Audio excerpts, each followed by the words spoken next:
You will hear a number of different recordings, and you will have to answer questions on what you hear. There will be time for you to read the instructions and questions, and you will have a chance to check your work.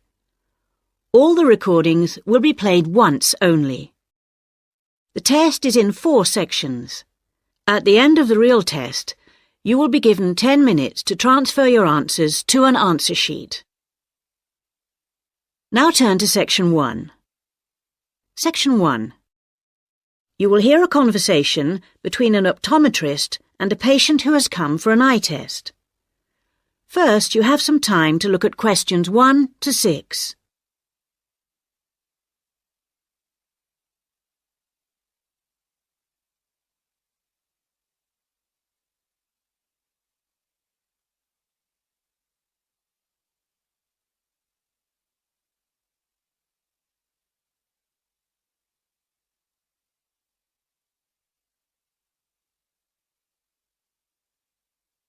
You will see that there is an example that has been done for you. On this occasion only, the conversation relating to this will be played first. Good morning. Can I help you? Yes, I'm here for an appointment at 10 o'clock with the optometrist. I'm a little early. I know it's only 10 to 10. Are you Simon Lee? Yes, I am. The time of the appointment is 10 o'clock. So 10 a.m. has been written in the space. Now we shall begin. You should answer the questions as you listen, because you will not hear the recording a second time. Listen carefully and answer questions 1 to 6. Good morning. Can I help you? Yes, I'm here for an appointment at 10 o'clock with the optometrist. I'm a little early. I know it's only 10 to 10. Are you Simon Lee? Yes, I am. I'm Rachel White, the optometrist here today. Come in and take a seat. Thanks. Before we test your eyes, I just need to get a few details from you. So, Simon, what's your full name? Simon Anthony. That's Anthony. And my family name is Lee. L-E-E. Mm-hmm.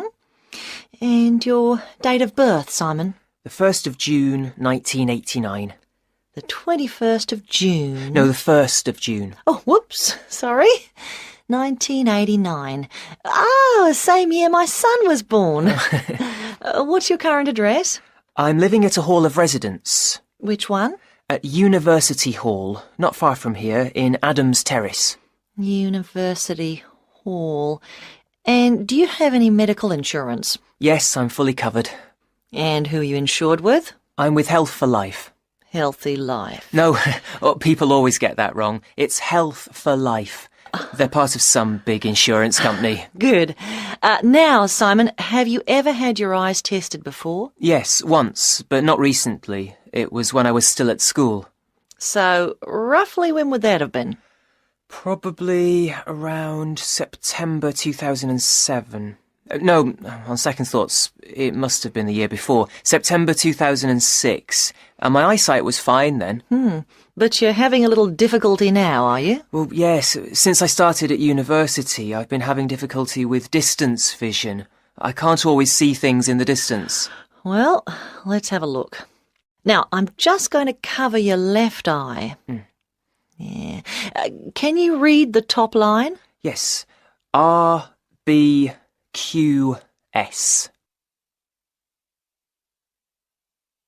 Before you hear the rest of the conversation, you have some time to look at questions 7 to 10.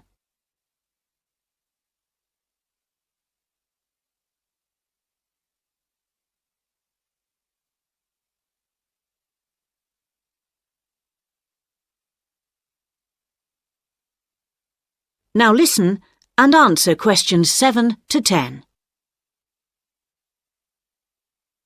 Well, Simon, your eyes have obviously got a little worse since your last test, and I think you're going to need to wear glasses. Not all the time, and not so much for reading or close work, but definitely for driving. Right, yes, I thought that was probably the case. So now you need to choose some frames. There's a wide range to choose from, as you can see. Can you give me some idea of the difference in cost? I quite liked the idea of some frameless glasses. Did you?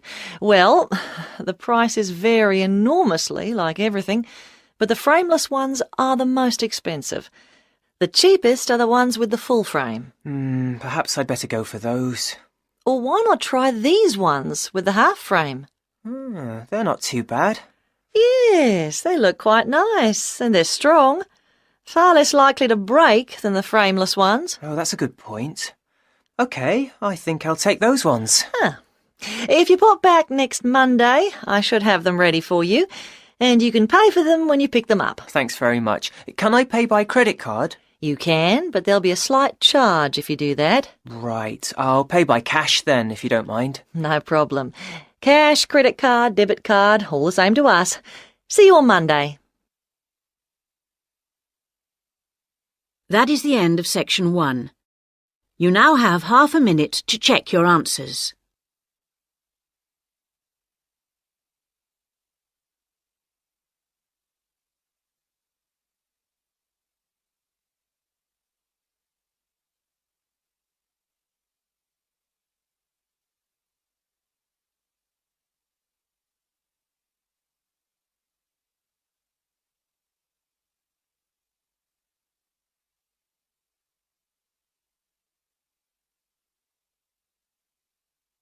Now turn to section 2.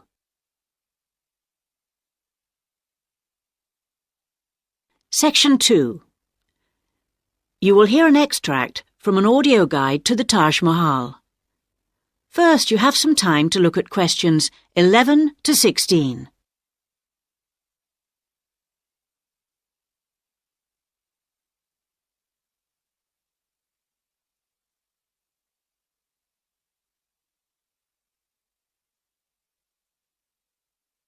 Now listen carefully and answer questions 11 to 16. Welcome to our audio tour of the Taj Mahal. The Taj Mahal is the most popular tourist attraction in India. It's also one of the most spectacular buildings of the world and is considered as a symbol of love. But how many people realize that it was actually built as a tomb or burial place for the emperor's wife? The Taj Mahal was built by the Mughal Emperor Shah Jahan to commemorate his beloved wife Mumtaz Mahal when she died. And although this was not his original intention, for he had planned to build a black marble tomb for himself, they both lie side by side in the tomb today.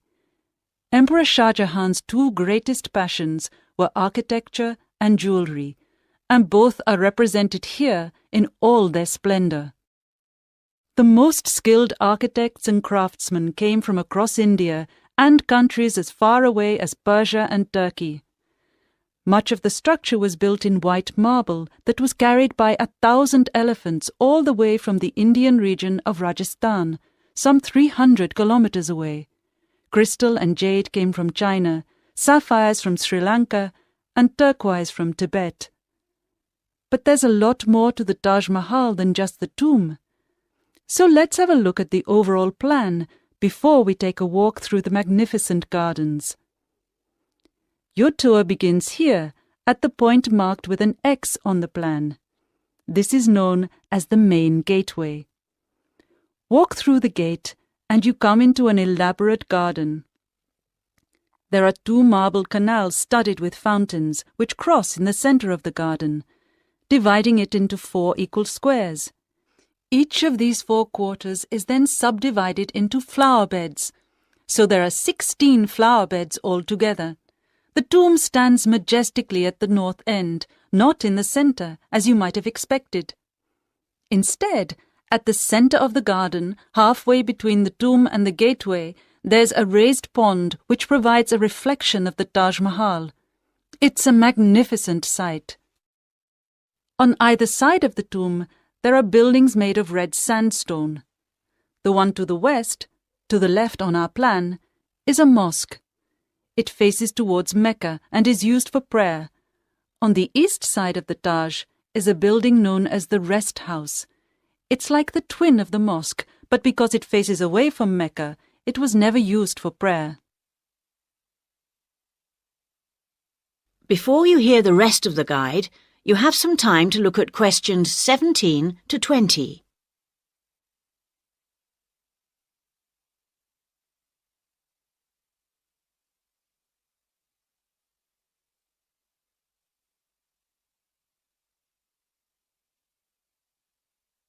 Now listen and answer questions 17 to 20.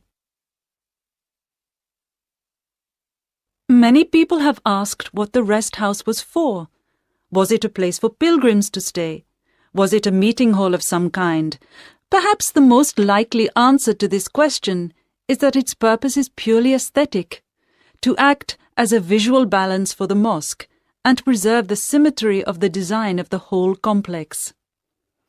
Let's have a look at some of the engineering features of the garden. For one thing, they require a constant supply of running water. When it was built, water was drawn from the river manually, using an elaborate rope and bucket system, pulled by a team of bullocks. The water was then brought through a broad water channel and held in a number of supply tanks. These tanks were at varying heights off the ground and were ingeniously designed to store the very large amounts of water required.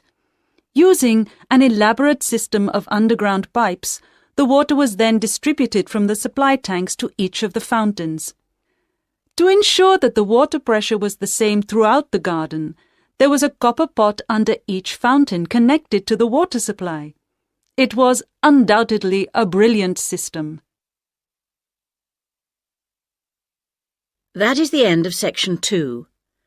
You now have half a minute to check your answers.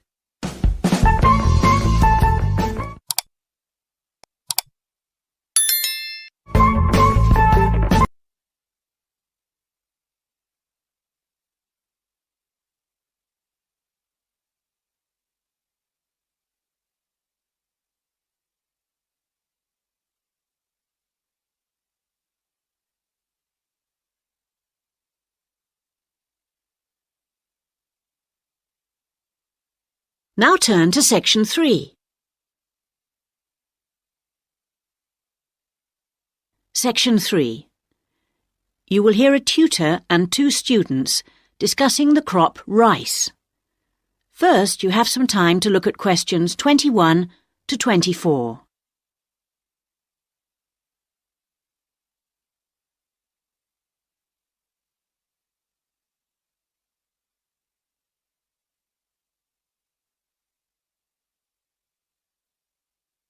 Now listen carefully and answer questions 21 to 24.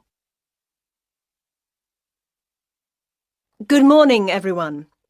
So, following on from our tutorial on European agriculture last week, Daisy and Eric are going to talk about the most commonly grown crop in Asia, which is, of course, rice. Eric, can you tell us what you've been working on? Yes, sure. We've been looking at the role of rice in a number of countries, how it's grown, ways of increasing production. As I'm sure you know, rice is the staple diet throughout Asia and, in fact, 90% of the world's rice is grown and eaten there. Daisy's got some background on that. Well, rice was originally a wild plant which started out in the tropical regions of Asia. But there are literally hundreds of varieties today, and each with different qualities. For instance, one will survive floods, while another will grow in relatively dry conditions. A third has a really lovely smell. But wherever it grows, rice needs a lot of water. What do you mean by a lot? Well, it takes about 5,000 litres to get a kilogram of rice. This can be supplied either naturally or by irrigation. And as most rice-growing countries suffer from unpredictable weather, including drought, water management really is the key. Research has become so important now that each rice-growing country in Asia has its own research institute. Whether we're talking about Japan, China or Bangladesh, and they're all coordinated by a group in the Philippines called the International Rice Research Institute. Interesting. Bangladesh, for instance, has been successfully using different rice varieties and fertilizers for 30 years. But because it's such a flat, delta country, it's very difficult for the water to drain away after the monsoon season, so they need to find special rice crops that can survive the floods. And with global warming, the situation is more urgent than ever. Before you hear the rest of the discussion, you have some time to look at questions 25 to 30.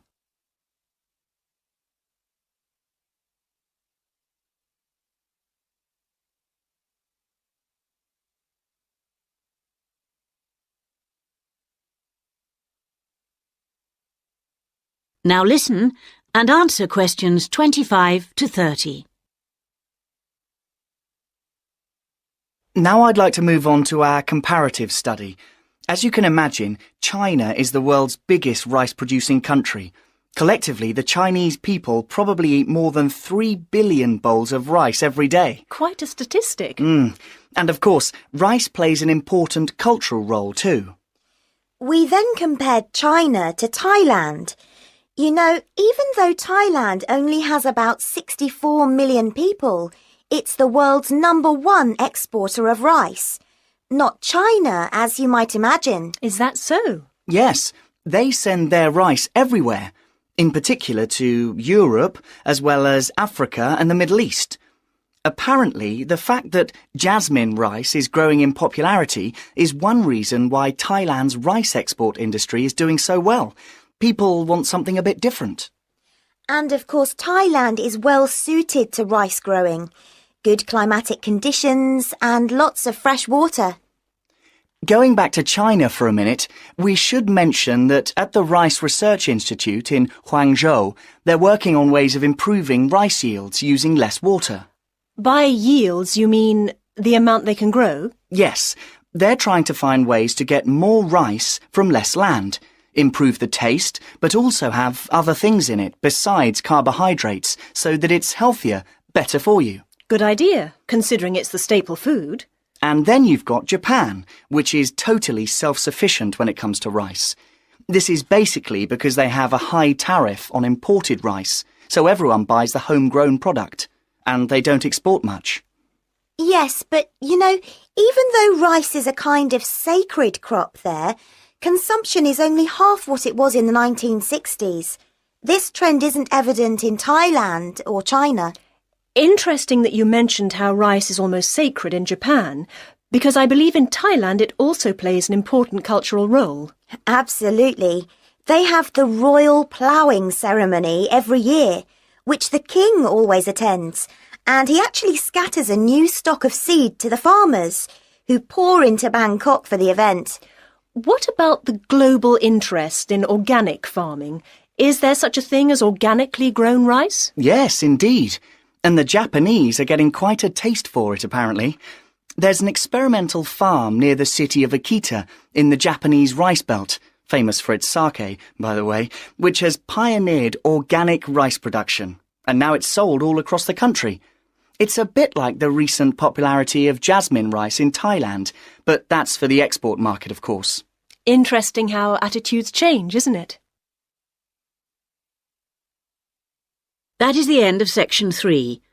You now have half a minute to check your answers.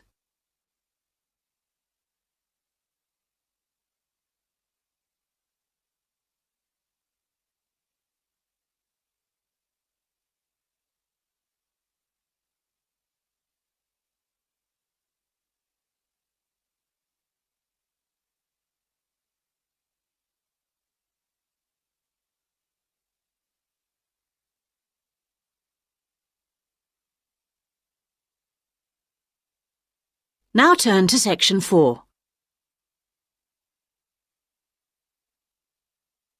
Section 4. You will hear part of a lecture about writing for radio.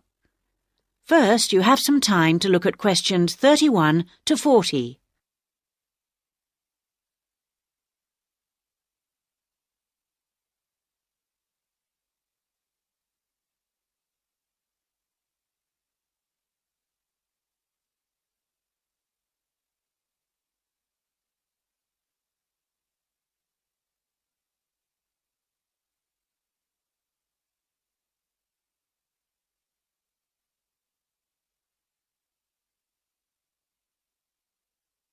Now listen carefully and answer questions 31 to 40. We're going to move on today to look at some of the key principles of writing for radio. Of course, the main thing that you have to remember is that a radio script is not written to be read, but to be spoken and heard. Now, putting this into practice is more difficult than it seems, because writing as we speak involves abandoning many of the normal rules of writing that have been taught to us from an early age. This is because we need to concentrate on how the piece sounds. Written words convey information, but they don't convey the full meaning of what you want to say. They don't tell you what to emphasize, what speed something should be read at, or where the pauses should come. So these have to be indicated in a script. Whatever is said on radio, whether it's a link to a magazine program, a film review, or even a voice piece in the news, needs to sound as if it's coming from the mind of the speaker, almost like part of a conversation, rather than something that's being read. Before you begin to write, it's a good idea to know who you're talking to visualize a typical member of the radio station's audience. If you're writing a film review for a local audience, for example, think about how you'd tell your grandmother about the film. Or if you're reviewing a pop concert, think about how you'd tell your friend about the band. The words have much more impact if each person feels they're being spoken to directly. So your tone needs to be informal. Rather than using impersonal words like listeners or the audience, you can make it more informal. Include them in what you're saying by referring to us and we. Once you know who you're talking to, the next thing is to work out what you're going to say. Don't forget that the person listening to you has no opportunity to ask questions. And in the same way, you can't repeat what you've just said. For these reasons, it's important that your script is logical and progresses smoothly. Too many facts too close together will cause confusion, so space them out evenly. The best scripts allow listeners to visualize what you're describing. For example, instead of giving the physical dimensions of a field, describe it as being the size of, say, a football pitch. If you're talking about a tall building, relate it to perhaps a 10-story block of flats. Now, all scripts need something that will grab the attention of the listener. You need something that'll make them say, "Hey, I want to stop and listen to this." So the first sentence has to do this for you. It needs to be intriguing, interesting, and then it needs to be backed up by a second sentence that explains what you're talking about. The last sentence should also give your listeners food for thought and can be in the form of a question or a statement that sums up the item. After you've finished your script, you need to polish it up. And the most effective method of doing this is by reading it aloud. This also helps you to avoid tongue twisters or words that you might find awkward to pronounce. That is the end of section 4. You now have half a minute to check your answers.